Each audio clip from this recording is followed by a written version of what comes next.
मराठी भाषा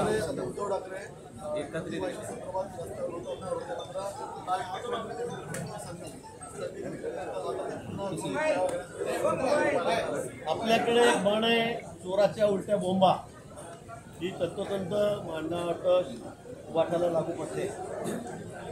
खरं म्हणजे त्यांच्याच काळामध्ये 2020मध्ये हा विषय या ठिकाणी आला. विषय या ठिकाणी आल्यानंतर त्यांनी त्याच्यावर समिती नेमली.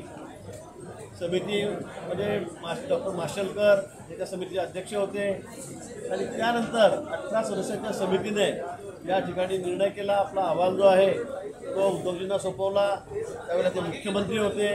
त्यानंतर त्यांनी कॅबिनेटवर तो आणला. कॅबिनेटवर त्याला मंजुरी दिली. त्यानंतर पुन्हा पुढच्या मिटिंगला म्हणजे मिनिट्स मंजूर करण्यासाठी आला, त्यालाही मंजुरी त्यांनी दिली आणि या सगळ्या गोष्टींवर त्यांच्या सह्या आहेत. हा जो घटनाक्रम मी सांगितला त्या सगळ्या याच्यावर आहे, कागदोपत्री आहे, त्यांनी सह्या केलेल्या आहेत.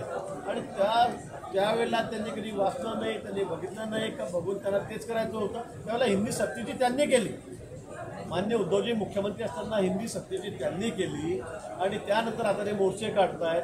मला वाटतं फक्त राजकारण महापालिकेच्या निवडणुका डोळ्यासमोर ठेवून, मुंबई महापालिकेच्या निवडणुका डोळ्यासमोर ठेवून त्यांना फक्त आता कुठे बेस राहिलेला नाही, त्यांचा कुठे एक मतदार वर्ग शिल्लक राहिलेला नाही आणि म्हणून हा त्यांचा उपक्रम या ठिकाणी चाललेला आहे. आणि म्हणून मला असं वाटतं की त्यांनी कागदोपत्री आम्हाला सांगावं, आम्हाला दाखवावं. मी सगळे कागदपत्र काढून आणलेले आहेत.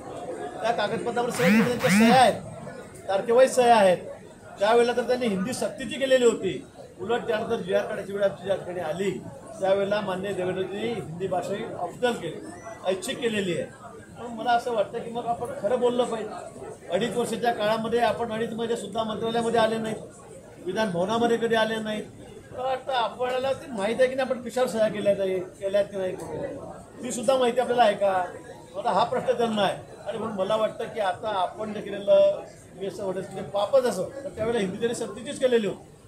आम्ही सक्तीची केलेली नाही, देवेंद्रजी काढून टाकली, ती ऑप्शनल केलेली आहे, ऐच्छिक केलेली आहे. आणि तरी पण आता निवडणुकांना डोळ्यासमोर ठेवून फक्त त्यांचा हा कार्यक्रम या ठिकाणी चाललेला आहे. एक गोष्ट माणूस या गोष्टींना बळी पडणार नाही, या भूसापांना बळी पडणार नाही.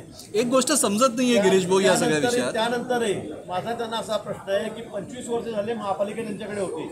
त्या 25 वर्षामध्ये त्यांनी मराठी मुलांसाठी काय केलं, मराठी माणसांसाठी काय केलं? 2.5 वर्ष मुख्यमंत्री होते, त्यांनी मराठी माणसांसाठी काय केलं तरी सांगावं ना.